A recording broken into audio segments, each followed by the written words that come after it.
रात के 12 बजे पास हो चुका है वक्फ बोर्ड संशोधन बिल। जी हाँ, एक बार फिर इतिहास रच दिया है। रात के 12 बजे भारत की संसद में काम चल रहा था और वक्फ बोर्ड संशोधन बिल के पक्ष में 228 वोट पड़े हैं और विरोध में पड़े हैं 232 वोट। इसी के साथ एक बार फिर रच गया है इतिहास। जैसे 370 को हटाया था अमित शाह ने या बीजेपी सरकार ने, वैसे ही अब वक्फ बोर्ड संशोधन बिल में कर दिया है एक बड़ा अमेंडमेंट और ये बिल पास हो चुका है लोकसभा से।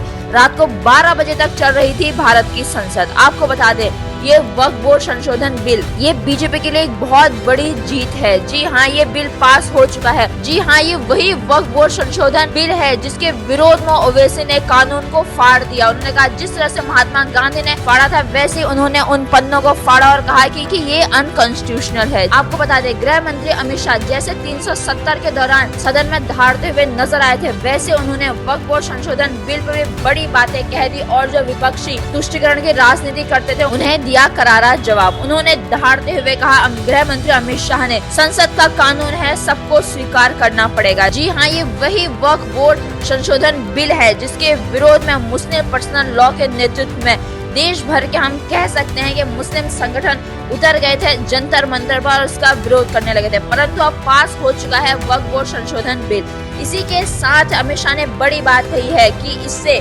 जो विपक्षी जो वोट बैंक की राजनीति करते थे वो नहीं कर पाएंगे। इसी के साथ आपको यही बता दें कि गृह मंत्री अमित शाह ने स्पष्ट शब्दों में कहा है कि वक्फ बोर्ड में गैर इस्लामिक वाला कोई प्रोविजन नहीं है। इसी के साथ जो विपक्षी तुष्टीकरण की राजनीति करते थे उन्हें भी मिल गया है करारा जवाब। कई सारे जवाब आ रहे हैं, जैसे संजय सिंह का कहना है कि ये बिल नाजायज बिल है, देश के अंदर झगड़ा कराने के मकसद से ये बिल लाया गया है। जी हाँ, इसी के साथ आपको कह दें कि देश ने रच दिया है एक बार फिर से इतिहास, क्योंकि पास हो चुका है वक्फ बोर्ड संशोधन बिल। टीडीपी और जेडीयू ने दोनों ही पार्टियों ने मजबूती के साथ खड़े रहे प्रधानमंत्री नरेंद्र मोदी यानी बीजेपी के साथ। इसी के साथ देश भर में हम कह सकते हैं कि एक बार रच चुका है फिर से इतिहास और वक्फ बोर्ड संशोधन बिल पास हो चुका है। आपको बता दें वक्फ बोर्ड क्या है। वक्फ बोर्ड अगर किसी भी संपत्ति को कह देता था वो उनकी है तो वो संपत्ति उनकी हो जाती थी। जी हाँ, वक्फ बोर्ड ने कई सारे पुराने मंदिरों पर या बड़े बड़े किसी गांव पर, बिहार में एक गांव तक तो वक्फ बोर्ड ने कह दिया था कि उनकी संपत्ति है तो वो उनकी संपत्ति हो जाती थी। अब क्या होगा, अब वक्फ बोर्ड संशोधन बिल पास होने के लिए किसी भी संपत्ति को वक्फ बोर्ड अपनी नहीं कह पाएगा। वक्फ बोर्ड बनाया गया था गरीब मुस्लिमों की भलाई के लिए, पर उसका सही तरीके से इस्तेमाल नहीं हो पाता था। परंतु वक्फ बोर्ड संशोधन बिल के पास होने के बाद वक्फ बोर्ड की जो संपत्ति उसका सही तरीके से जिसको जरूरत है उनके लिए अब इसका कार्य किया जाएगा, इसकी संपत्ति का।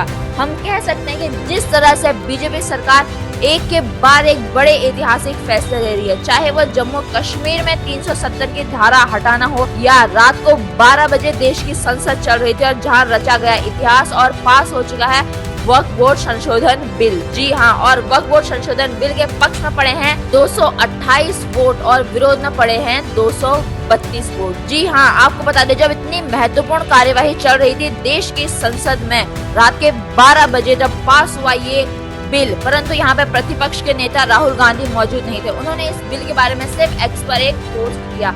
इसी के साथ आपको बता दें कि देश भर के मुसलमानों में खुशी की लहर दौड़ पड़ी है, क्योंकि वक्फ बोर्ड के जो कार्य थे वो स्पष्ट नहीं थे। जी हाँ, इससे पारदर्शिता बढ़ेगी वक्फ बोर्ड के कार्यों में। आपको बता दें, वक्फ बोर्ड पिछले कुछ समय से बहुत ही ज्यादा चर्चाओं में था, जिसके बारे में आपने सुना भी होगा कि इसके लिए जेपीसी यानी कि ज्वाइंट पार्लियामेंट्री कमेटी भी बनाई गई थी। इसी के बीच अब इन सभी सुझावों के बाद वक्फ बोर्ड अमेंडमेंट बिल पास हो चुका और देश में रच चुका है एक बार फिर से हम कह सकते हैं इतिहास है। और वक्फ बोर्ड के पक्ष में पड़े हैं 228 वोट और विपक्ष में पड़े हैं 232 वोट। आपका इस खबर के बारे में क्या कहना है? जिस तरह से बीजेपी सरकार ने 370 को हटाया था, इतिहास रच दिया था, उसी तरीके से अब वक्फ बोर्ड में कर दिया है संशोधन। अब ये बन जाएगा कानून, जैसे राष्ट्रपति के इस पर हम कह सकते हैं दस्तखत हो जाएंगे।